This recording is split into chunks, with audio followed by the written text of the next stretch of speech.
ಕುಡ್ಸೋಕ್ಕಾಗಲ್ಲ, separate ಮಾಡಲ್ಲ, ಏನು ಮಾಡಲ್ಲ, ತಂದು ಸಾಯ್ತಾರೆ. ಹಂಗೆ ಅವ್ರನ್ನ ಗುಡಿಸಿ ಸಾಕಾಗ್ತೈತೆ. ಒಂದು ಕಡೆಯಿಂದ ಗುಡಿಸ್ತಾ ಇದ್ರೆ ಒಂದು ಕಡೆಯಿಂದ ಗಲೀಜು ಆಗ್ತಾ ಇರ್ತಾರೆ.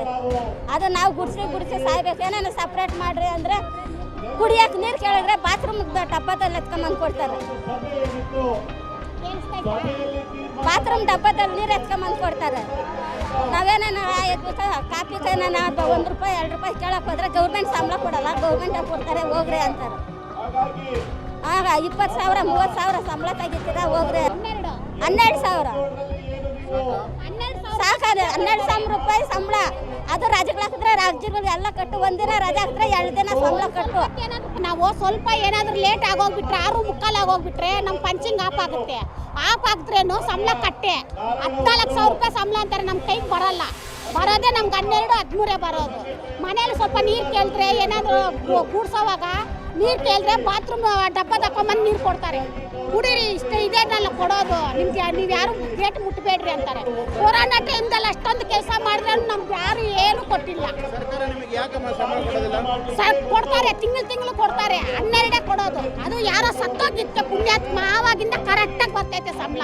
ಯಾರೋ ನಮ್ಮ ವರ್ಕ ಸತ್ತೋಗ್ಬಿಟ್ರು ನೇಣು ಹಾಕ್ಕೊಂಡು ಸಾಲ ಜಾಸ್ತಿ ಮಾಡಿ, ಅವ್ರು ಸತ್ತೋದ್ಮೇಲೆ ನಮ್ಗೆ ಕರೆಕ್ಟಾಗಿ ಬರ್ತೈತೆ ಸಂಬಳ. ಆವಾಗ ಇನ್ನು 3 ತಿಂಗಳು 4 ತಿಂಗಳು ಆದ್ರೂ ಸಂಬಳ ನಮ್ಗೆ ಬರ್ತಾ ಇಲ್ಲ.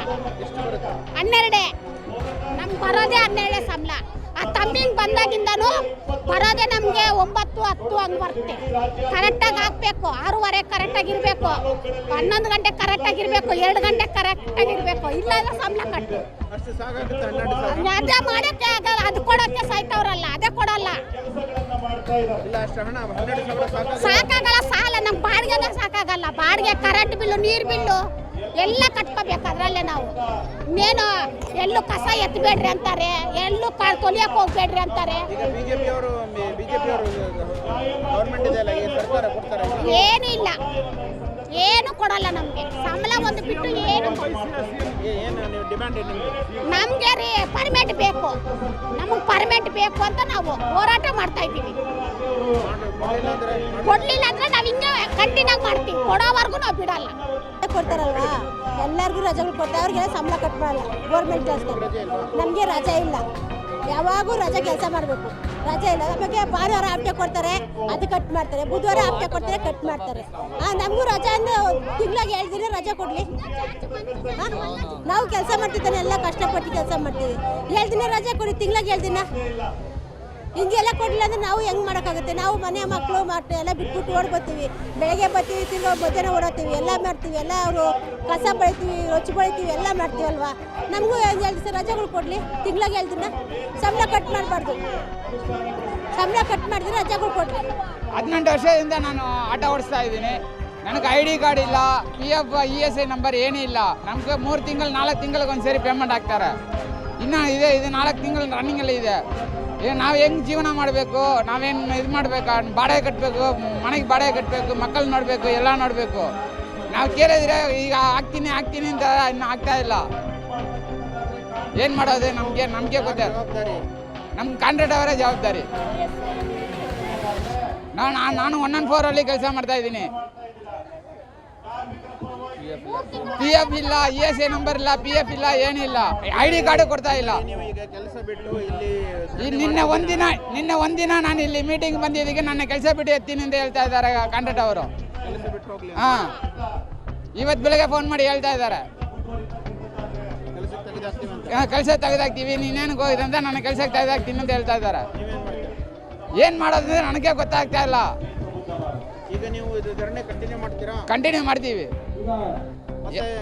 ನಂತರ ನನ್ನ ಕೆಲಸ ಹೋದ್ರೆ ಬರಲ್ಲ, ನಂತರ ಇರೋ ಡ್ರೈವರ್ ಕ್ಲೀನರ್ಗಳು ಬರಬೇಕಲ್ಲ. ಇಲ್ಲ, ನೀವು ಇಲ್ಲಿ ಧರಣಿ ಮಾಡಿದ್ರೆ ಈಗ ನಿಮಗೆ ಸ್ಯಾಲರಿ ಕೊಡೋದಿಲ್ಲ. ಜೀವನ ಮತ್ತೆ ಅದಕ್ಕೆ ಸರ್ಕಾರ ನೋಡಬೇಕು ಸರ್, ಸರ್ಕಾರ ಅವರೇ ನೋಡಬೇಕು, CM ಅವರೇ ನೋಡಬೇಕು. ಅವರು ನಮ್ಮ ಜೊತೆ ಇವರು ಕೆಲಸ ಮಾಡ್ತಾ ಇದ್ದಾರೆ. ಅದ ಇವ್ರಿಗೆ 3 ತಿಂಗಳಿಗೆ ಸಂಬಳ ಬರೋದಿಲ್ಲ, 3 ತಿಂಗಳು ಬಿಟ್ಟರೆ ಸಂಬಳ ಬರೋದು. ಪಾಪ ಅವರು ಮಕ್ಕಳು ಏನು ಮಾಡ್ತಾರೆ? ಅವರು ಬೆಳಿಗ್ಗೆ 6 ಗಂಟೆಗೆ ಬರ್ತಾರೆ, ನಮ್ಮ ಜೊತೆ ಕೆಲಸ ಮಾಡ್ತಾರೆ. ಅವರು ನಾವು ಇಷ್ಟು ಹೋರಾಟ ಮಾಡ್ತೀವಿ, ನಮಗೆ ನ್ಯಾಯನೇ ಸಿಕ್ಕಲಿಲ್ಲ. ನಾವು ನಿನ್ನೆಯಿಂದ ನಾವು ಕಾಯ್ತಾ ಇದ್ದೀವಿ, ಯಾರೋ ಬಂದು ನಮಗೇನೋ ಇನ್ನೂ ಒಂದು ಮಾತು ಹೇಳಿಲ್ಲ. ನಾವು ಹಿಂಗೆ ಇದ್ರೆ ಹೆಂಗೆ ನಮಗೆ ಜೀವನ ಮಾಡೋದು? ನಾವು ನಮ್ಗೆ ಮಾಡಬೇಕಲ್ಲ ನಮ್ಮ ಕೆಲಸಕ್ಕೆ. ನಾವು 200 ರೂಪಾಯಿಂದ ನಾವು ಮಾಡ್ತಾಯಿದ್ವಿ, 10-12 ವರ್ಷದಿಂದ ನಾವು ಮಾಡ್ತಾಯಿದ್ದೀವಿ. ನಾವು ಆವಾಗಂದ್ರೆ ಹಿಂಗೇನೆ ನಾವು ಇದ್ದೀವಿ, ನಾವು ಕಷ್ಟದಲ್ಲಿ ನಾವು ಇದ್ದೀವಿ. ನಾವು ಇನ್ನೂ ಮುಂದಕ್ಕೆ ಬಂದಿಲ್ಲ. 12,000 ನಮ್ಗೆ ಏನು ಸಾಕಾಗುತ್ತೆ? ಅದರಲ್ಲಿ ಎಲ್ಲ ಕಟ್ಟಾಗಿ ರಜೆ ಹಾಕಿದ್ರೆ ಅದೂ ಕಟ್ಟಾಗುತ್ತೆ ನಮಗೆ. ರಜೆ ಹಾಕಿದ್ರೆ ಅದೂ 500 ರೂಪಾಯಿ ಕಟ್ಟು. ಒಂದು ಮೈ ಹುಷಾರಿಲ್ಲಂದ್ರೆ ಅದೂ ಕಟ್ಟು. ನಮ್ಗೆ ರಜಾನೇ ಇಲ್ಲ ನಮಗೆ. ನಮ್ಗೆ ಈ ಕಪ್ಪು ಕೊಡೋದಿಲ್ಲ. ನಾವು ಆಗಿದ್ರೆ ಹೆಂಗೆ ಸರ್ ನಾವು ಬದುಕೋದು? ನಾವು ಹೆಂಗೆ ನಾವು ಮೈ ಹುಷಾರಿಲ್ಲದ್ರೆ ನಾವು ಕೆಲ್ಸಕ್ಕೆ ಬರಬೇಕು ಅಂತಾರೆ. ನಾವು ಕೆಲ್ಸಕ್ಕೆ ಬಂದಿದ್ರೆ ನಮ್ಗೆ ಸಂಬಳ ಇಲ್ಲ ಅಂದರೆ ನಮ್ಗೆ ಸಂಬಳ ಇಲ್ಲ. ನಾವು ಆ ಥರ ಇದೆ. ನಾವು ಜೀವನ ಹೆಂಗೆ ಮಾಡಿದ್ರೆ ನಾವು ಸತ್ತೋದ್ರೂ ಅವ್ರು ಯಾರು ಬಂದು ನಮ್ಗೇನು ಹೆಲ್ಪ್ ಮಾಡೋದೇ ಇಲ್ಲ. ನಾವು ಹಿಂಗೇನೆ ಸಾಯ್ಬೇಕು ಕೊನೆವರೆಗೂ. ನಾವು ಏನು ಹೋರಾಟ ಮಾಡಿದ್ರೆ ನಮ್ಗೆ ಒಳ್ಳೆ ಸಿಕ್ಕೋದೇ ಇಲ್ಲ. ಸರ್ಕಾರಕ್ಕೆ ಬೊಮ್ಮಾಯಿ ಅವರಿಗೆ CM ಅವರಿಗೆ ಏನು ಹೇಳ್ತೀರಿ ನೀವು? ಅವ್ರಿಗೆ ಹೇಳ್ತಾ ದಯವಿಟ್ಟು ನಮಗೆ ನಮ್ಮನ್ನ ನೋಡಬೇಕು. ಅವರು ಕಣ್ಣೆತ್ತಿ ನೋಡಬೇಕು ನಮ್ಮನ್ನು. ನಾವು ಕೇಳೋದು ಅವ್ರು CM ಅವ್ರು ಕೇಳಬೇಕು, ನಮ್ಮ ಬೊಮ್ಮಾಯಿ ಅವರು ಕೇಳಬೇಕು. ನಾವು ಇಷ್ಟು ಹೆಣ್ಮಕ್ಳನ್ನ ಓಡಾಡ್ತಾ ಇದ್ದೀವಿ. ಅವ್ರ ಮನೆ ಹೆಣ್ಮಕ್ಳು ನೆನೆಸ್ಕೊಂಡು ನಮಗೆ ಹೆಲ್ಪ್ ಮಾಡಬೇಕು ಅವರು. ನಾವು ಬೆಳಗ್ಗೆ ಅಂತ ನಾವು ಹೀಗೆ ಕಾಯ್ತಾ ಇದ್ದೀವಿ. ನಾವು ಊಟ ತಿಂದಿಲ್ಲ ಅಂದರೂ ಕಾಯ್ತಾ ಇದ್ದೀವಿ. ನಾವು ಆ ಥರ ಇದ್ದರೆ ನಾವು ಹೇಗೆ ನಾವು ಬದುಕೋದು? ಅವ್ರು ದಯವಿಟ್ಟು ಅವ್ರ ದೇವರು ಒಳ್ಳೆ ಬುದ್ಧಿ ಕೊಟ್ಟು ನಮ್ಮ ಕಣ್ಣು ಬಿಟ್ಟು ನೋಡ್ಬೇಕು ನಮ್ಮನ್ನು. ಅವರು ಇವರು ಆಟೋದವ್ರಿಗೆ ಸ್ವಲ್ಪ ಹೆಲ್ಪ್ ಮಾಡಬೇಕು. ಅವರು ನಮಗೂ ಮಾಡಬೇಕು. ನಮ್ಮ ಮಕ್ಕಳು ಮರಿಯೆಲ್ಲ ಬಿಟ್ಬಿಟ್ಟು ನಾವು ಬಂದಿದ್ದೀವಿ ನಾವು.